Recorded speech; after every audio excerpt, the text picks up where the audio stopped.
Mais uma vez, boa noite a todos os irmãos. Vamos estar fazendo uma breve reflexão aqui, que acaba refletindo bastante a respeito da nossa vida cristã, né? Da prática da nossa vida cristã. E vamos então estar indo para uma carta, né? Uma das cartas que Paulo escreve.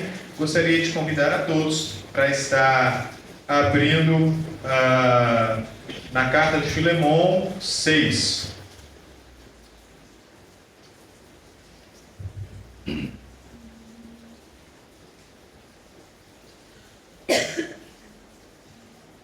Cuidado para os irmãos não se perderem nos capítulos, né, da carta.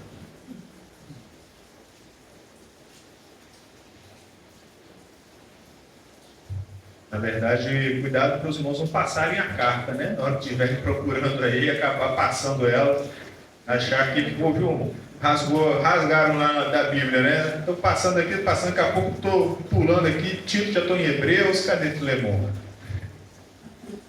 Filemon quanto? 6.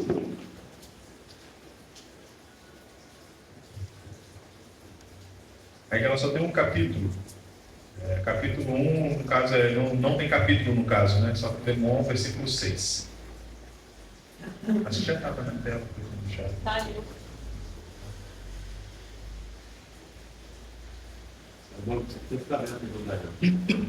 Não saiu do programa. Pode voltar um pouquinho, por favor. Vamos voltar para o versículo 4. Então, dou graças ao meu Deus, lembrando-me sempre de ti nas minhas orações, estando ciente do teu amor e da fé que tens para com o Senhor Jesus e todos os santos, para que a comunhão da tua fé, que é outra versão, né, que dava comunicação da tua fé, se torne eficiente no pleno conhecimento de todo o bem que há em nós para com Cristo. Versículo 7 também. Pois, irmão, tive grande alegria e conforto no teu amor, porquanto o coração dos santos tem sido reanimado por teu intermédio. Amém. Amém. Meus queridos, aqui nós entramos dentro de uma das que nós chamamos de cartas pessoais, né, de Paulo. Nós sabemos que Paulo ele foi um dos principais ali que ajudou a ser como não somente na parte evangelística, né, aonde ele passava, ele cita de vários locais onde ele foi instituindo igrejas, né, ou citando vários exemplos de pessoas que se converteram por meio das suas viagens missionárias. Mas sabemos também que Paulo ele foi muito importante, né, para a igreja, principalmente na parte da estruturação da igreja. A gente observa quantas cartas que ele escreveu aqui para as igrejas. A gente pegando desde Atos, né, até antes ali em Timóteo ali, todos são cartas para as igrejas, né? Nós temos Romanos, 2 cartas para Coríntios, Gálatas, Efésios, Filipenses, 2 cartas para os Tessalonicenses. Então, se a gente observar aí, Paulo ele tem uma importância muito grande a respeito das orientações de uma forma geral para as igrejas. Só que além das cartas que Paulo ele escreve orientando as igrejas, Paulo ele também tem algumas cartas que nós dizemos são cartas mais pessoais, né, que também trazem ensinos para nós, mas que elas são direcionadas então para não para uma igreja em específico, né, mas direcionadas para pessoas em específico. Conhecemos bem, né, 2 cartas que Paulo escreve para Timóteo, temos uma carta que Paulo escreve para Tito, já mais ou menos, né, conhecida, e por fim uma carta bem breve que Paulo escreve para Filemon. É interessante, né? Eu acho que o contexto aqui de Filemon já se torna um pouco diferente em relação às outras, porque quando Paulo ele escreve para Timóteo, ele escreve para Tito, ele está trazendo ali orientações para o ministério deles. Tanto Timóteo como Tito eram pessoas que Paulo aprenderam bastante com Paulo. E chegou um tempo que eles também meio que já se separaram de Paulo para então cumprir o seu ministério de forma individualizada. A gente vê como que Paulo sempre cita bastante Timóteo, né? Timóteo ali acompanhando ele, Paulo escrevendo para Timóteo, elogiando ele, né, falando para ele se manter firme, né, a Tito, né, falando sobre as orientações, como Paulo direciona Tito ali, né, para Creta, né, para a ilha de Creta, e as dificuldades que vai ter ali, que ele iria encontrar ali. Então Paulo ele começa a escrever para Tito, trazendo orientações para aquela região. E aqui para Filemon,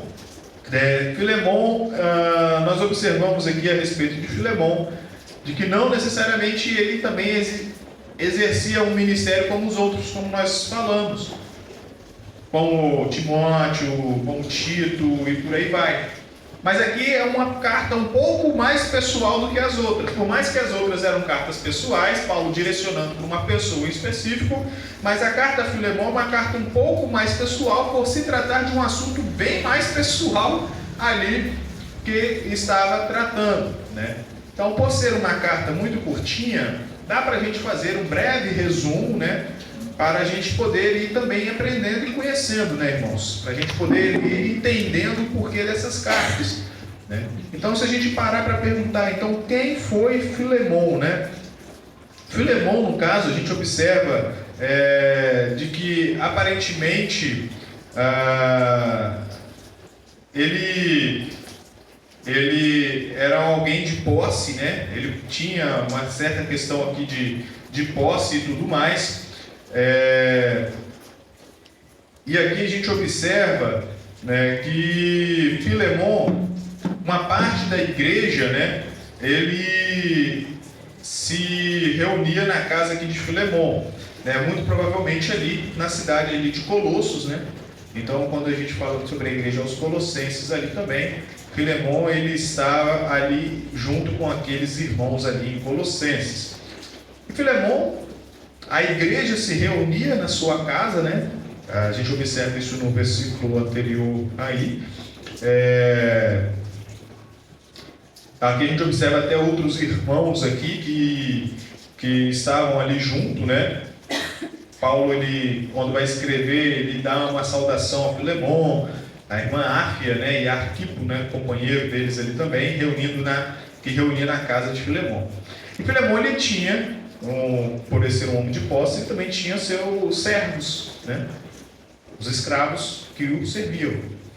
E aqui, no meio desse momento aqui, um dos seus servos, de nome Onésimo, ele simplesmente, pelo entender que nós lemos no decorrer da carta, muito provavelmente ele furtou alguma coisa de Filemon e fugiu. Furtou alguma coisa de Filemon e fugiu. E nessa fuga aí, depois que ele já estava longe, ele se encontra com Paulo, Onésimo se encontra com Paulo. Por meio de Paulo, Onésimo se converte, e aí agora Paulo está mandando Onésimo de volta para Filemon. E por todo esse contexto, né, que era um dos servos de Filemon, que roubou Filemon e depois fugiu, então Paulo escreve uma carta e fala para Onésimo, ó, vai de volta para Filemon e leva essa carta para Filemon.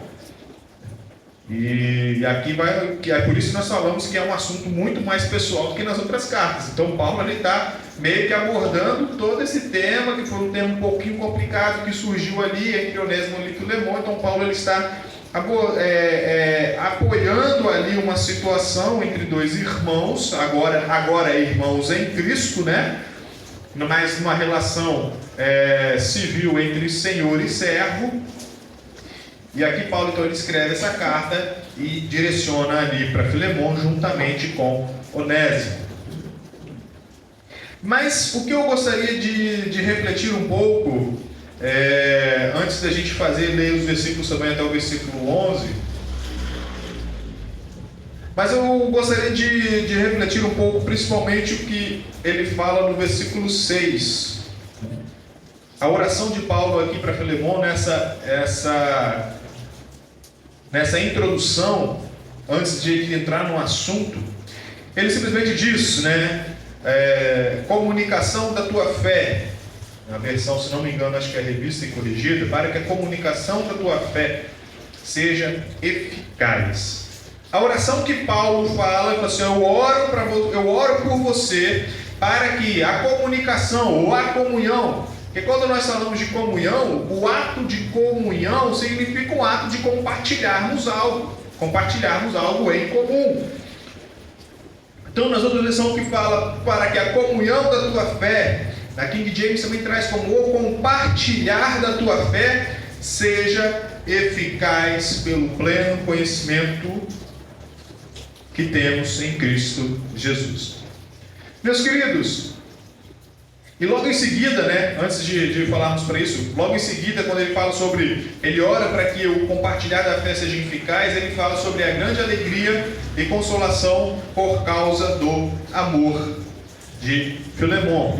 Pois por intermédio de Filemon, deste amor, o coração dos santos tem sido reanimado. Ele cita isso no versículo 7. Meus queridos, o que me chama muita atenção é exatamente a questão de a gente entender de que a nossa fé ela precisa ser compartilhada e a forma que essa fé ela precisa ser compartilhada.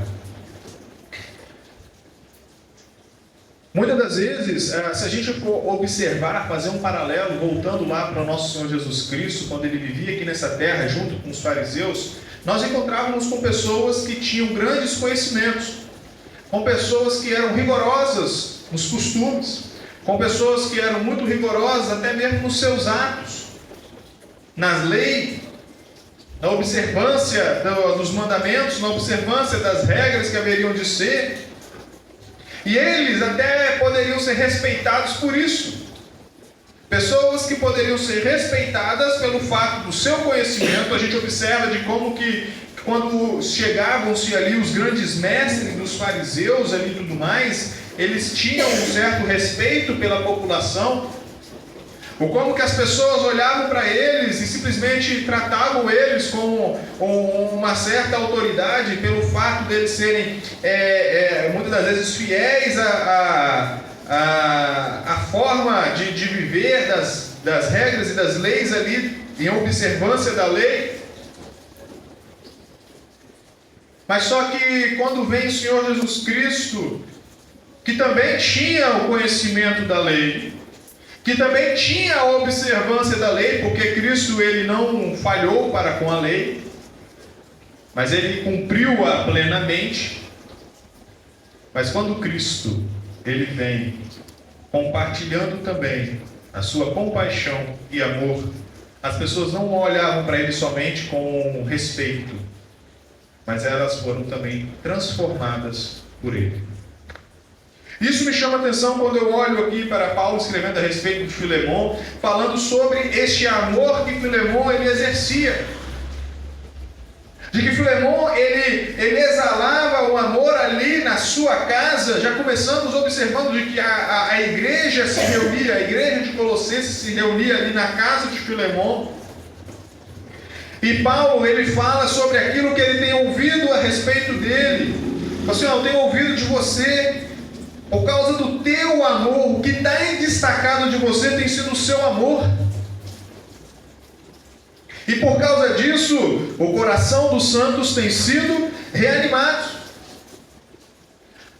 Irmãos, muitas das vezes a gente esquecemos a respeito da nossa prática, da nossa fé. O compartilhar da minha fé vai muito mais além do que os meus conhecimentos. O compartilhar da minha fé vai muito mais além do que eu me policiar e me regrar em todas as coisas que eu faço na minha vida. Porque muitas das vezes eu posso ser muito respeitado lá fora por conta disso. Das pessoas olhar para a gente e falar assim, poxa, fulano sabe bastante. Poxa, fulano procura ter uma vida impecável. E sou respeitado se eu viver dessa forma. E somos respeitados. Da mesma forma também que os fariseus eram respeitados.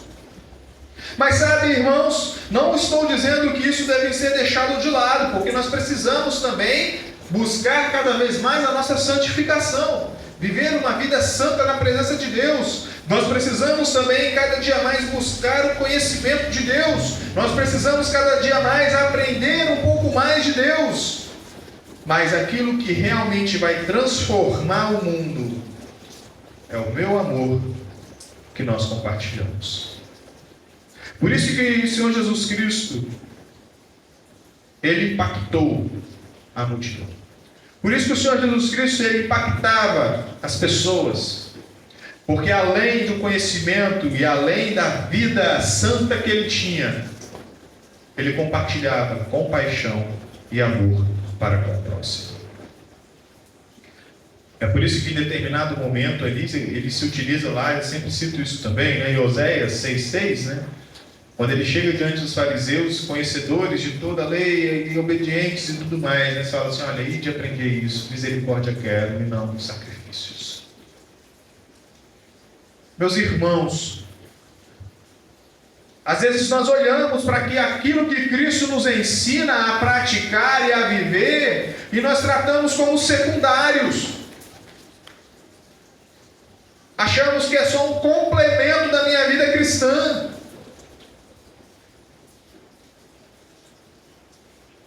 Às vezes olhamos para como Cristo fala da minha forma que eu preciso tratar o meu próximo, que eu preciso amar o meu próximo, que eu preciso aprender a perdoar o meu próximo, e eu trato isso como algo secundário, porque o que importa é só eu ler, é só ler aqui, meu conhecimento está bom, está muito tranquilo, está muito certinho.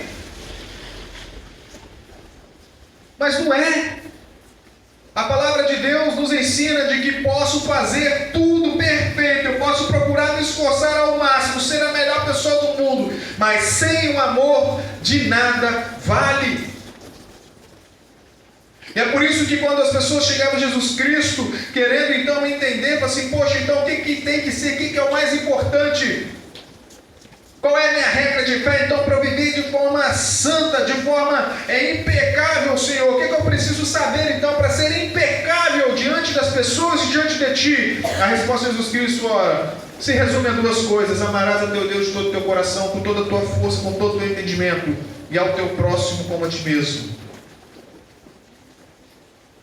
Isso me chama a atenção quando Paulo ele escreve aqui para Filemon e ele destaca esse compartilhar da fé de Filemon, essa comunicação da fé de Filemon. E logo em seguida ele fala dessa grande alegria por causa do amor de Filemon. Eu tenho para mim de que se não fosse por esse amor de Filemon, esse compartilhar da fé dele também não seria tão impactante. Esse compartilhar da vivência de Filemon não seria tão impactante se não fosse esse amor acompanhando toda a sua vida. E é interessante de que, por causa deste amor, o coração dos santos tem sido reanimado. Por causa deste amor, o coração dos santos tem sido reavivado. É o que ele cita depois no versículo 7. E aí logo em seguida, ele se aproveita disso e ele vem falando sobre, nos versículo 8 em diante, assim, mesmo que ele tenha Paulo se colocando ali agora como apóstolo, no cargo de apostolado que ele tem, assim, olha, mesmo eu me considerando que eu tenho em Cristo toda a liberdade para ordenar-te a você que cumpra o teu dever. Isso é muito interessante. Irmãos, eu volto a falar, nós às vezes tratamos aquilo que o Senhor Jesus nos ordena como coisas secundárias. Paulo faz questão de destacar que era obrigação, aquilo que era uma obrigação de Filemon. Não um complemento para a vida dele, mas uma obrigação de Filemon. Então ele vem falando no versículo 8, que mesmo que ele tenha toda a liberdade, grande confiança para te mandar o que te convém, para que você cumpra o teu dever. Aí no versículo 9, Paulo então se utiliza de uma forma, podemos dizer, mais amigável, dizendo, mas eu prefiro apelar a você confiado no amor fraternal que há em ti.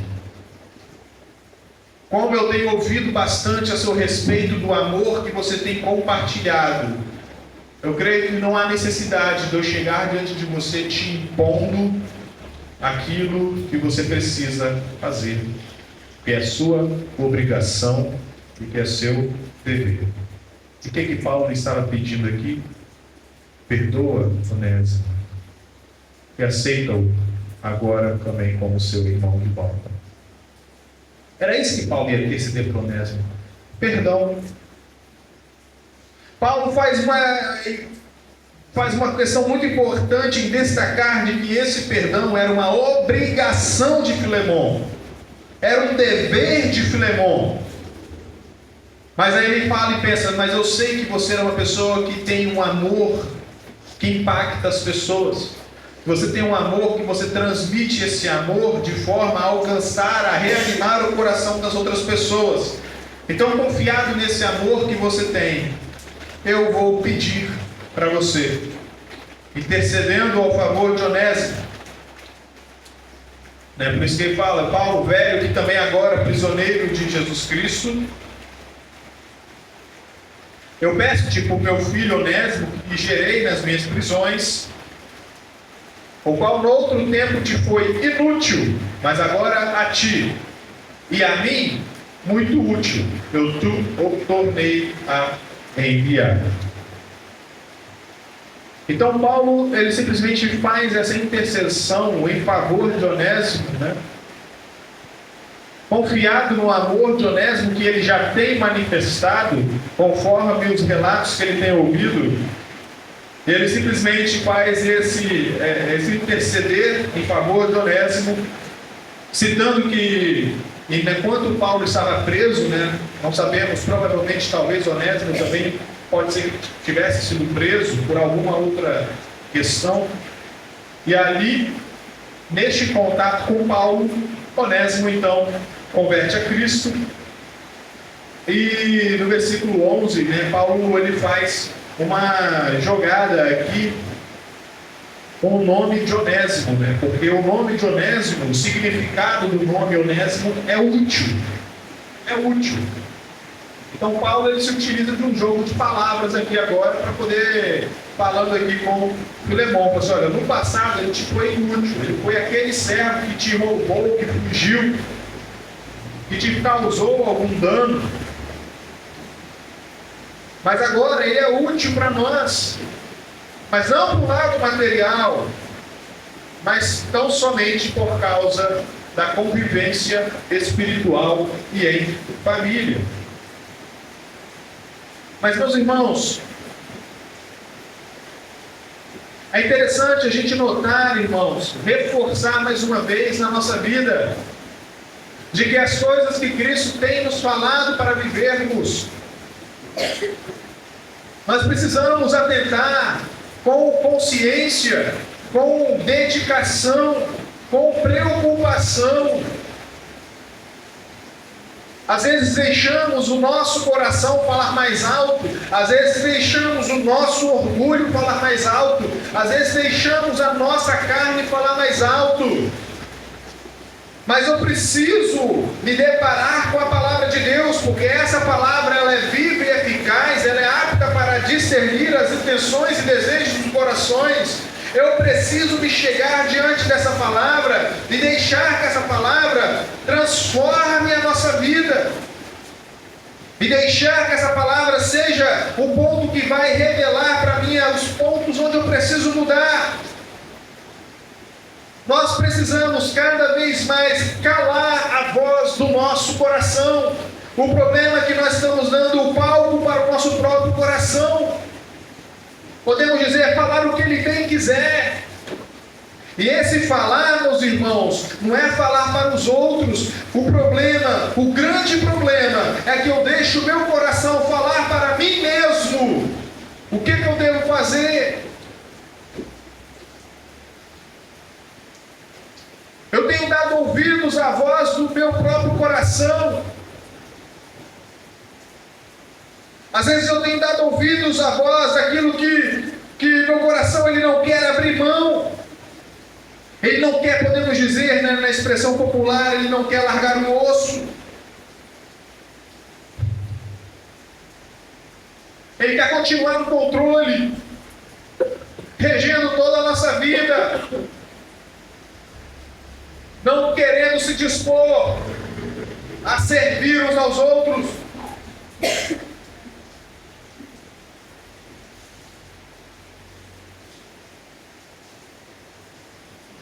Não querendo se sujeitar uns aos outros em amor. não deixando que essa união se forme por causa de Cristo. Muitas das vezes o nosso coração deixa até Cristo de lado. E a gente começa a olhar para as nossas questões materiais, pessoais. E a gente fala, não há como termos comunhão por causa das diferenças, por causa das desavenças. Mas é porque eu estou tirando os olhos de Cristo e olhando para o meu próprio coração. E esse desafio, irmãos, a gente precisa fazer como lá no passado o judeu falava, né? Inculcar na nossa mente, arraigar no nosso coração essa transformação, essa mudança de vida. Eu sempre gosto de citar Lucas capítulo 17, porque para mim esse é o melhor exemplo para deixar bem claro de que isso que nós estamos falando não são pensamentos pessoais, não são opiniões pessoais, mas é a própria palavra do Senhor Jesus Cristo que está mandando, ordenando a gente a viver, a partir do versículo 3 em diante. Vou só estar passando rapidamente, vamos ler rapidamente.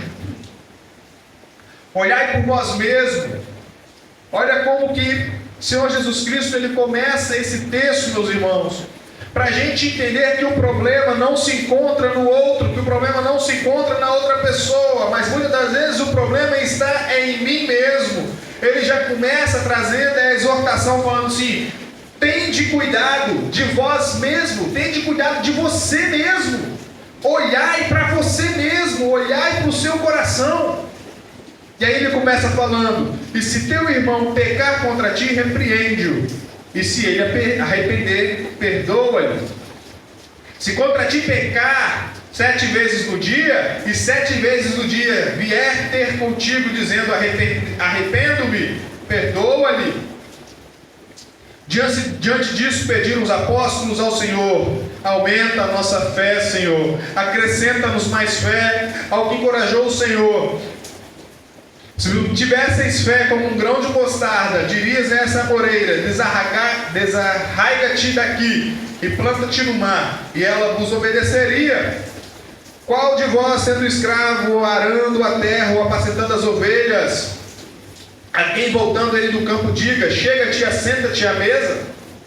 Ao contrário, e não lhe diga antes, ao contrário, prepara-me a ceia, cinge-te e serve-me até que tenha comido e bebido, e depois comerás e beberás tu?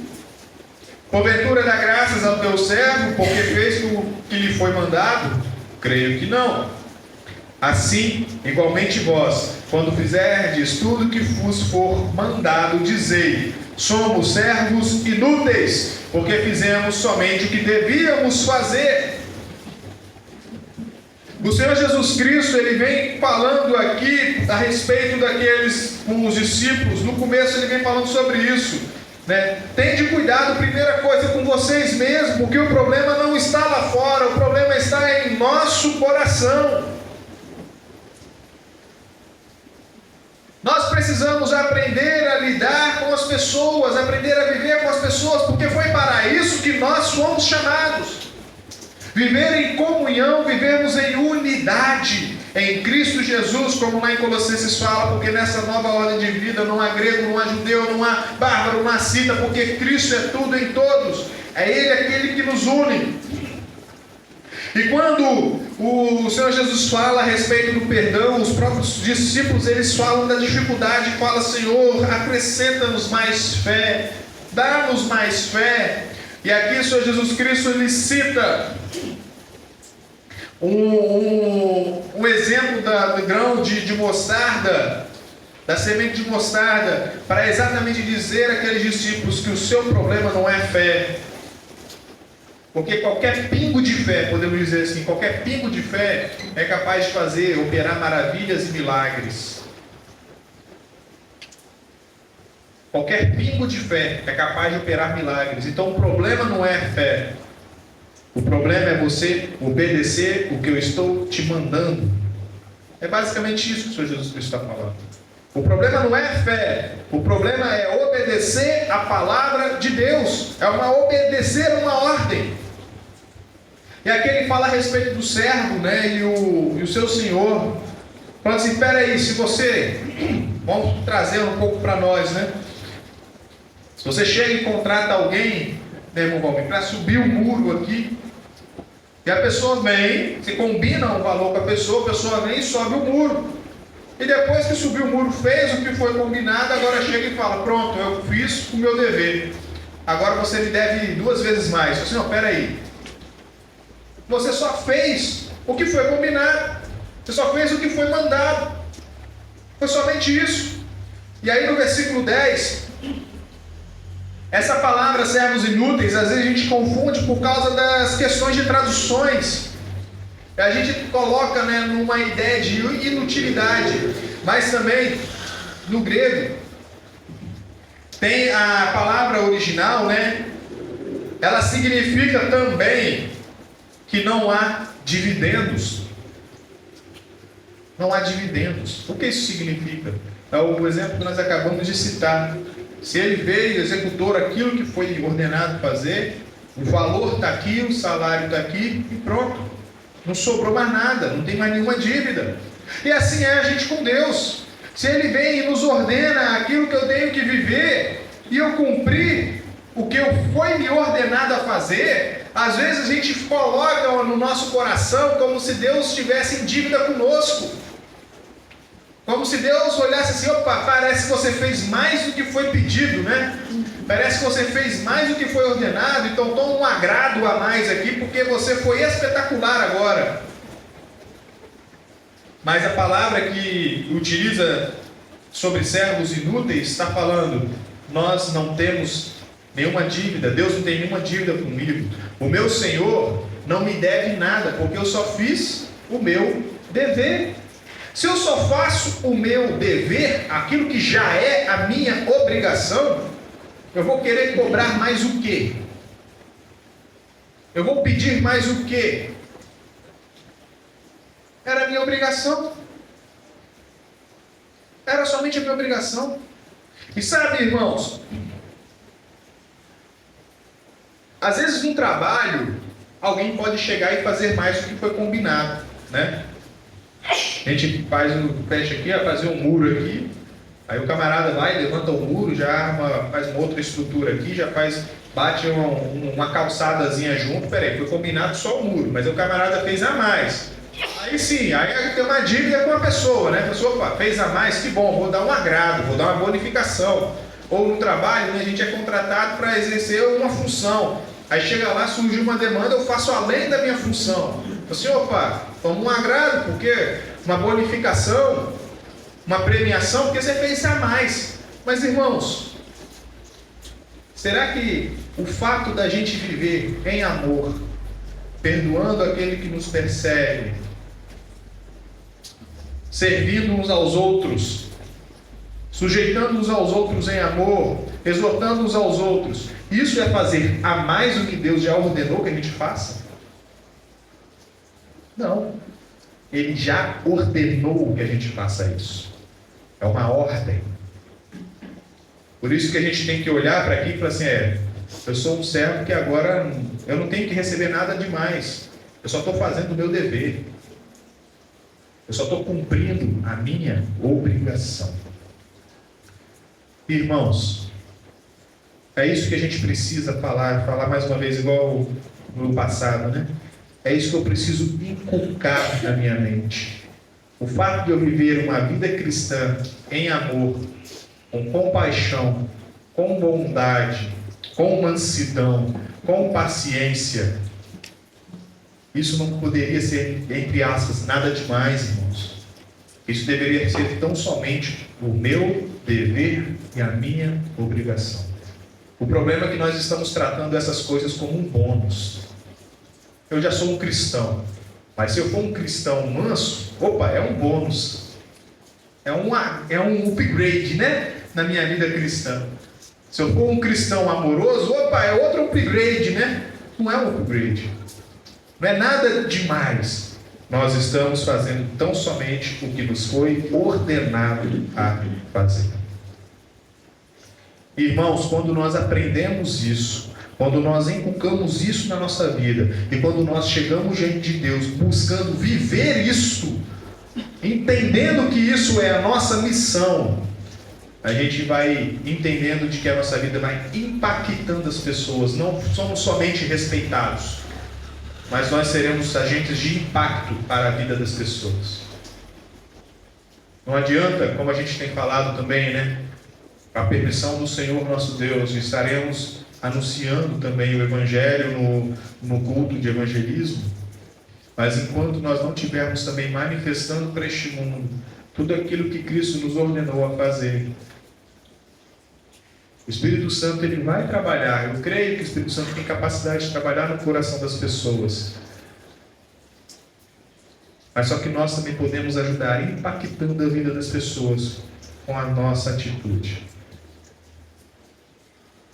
com a forma que nós vivemos.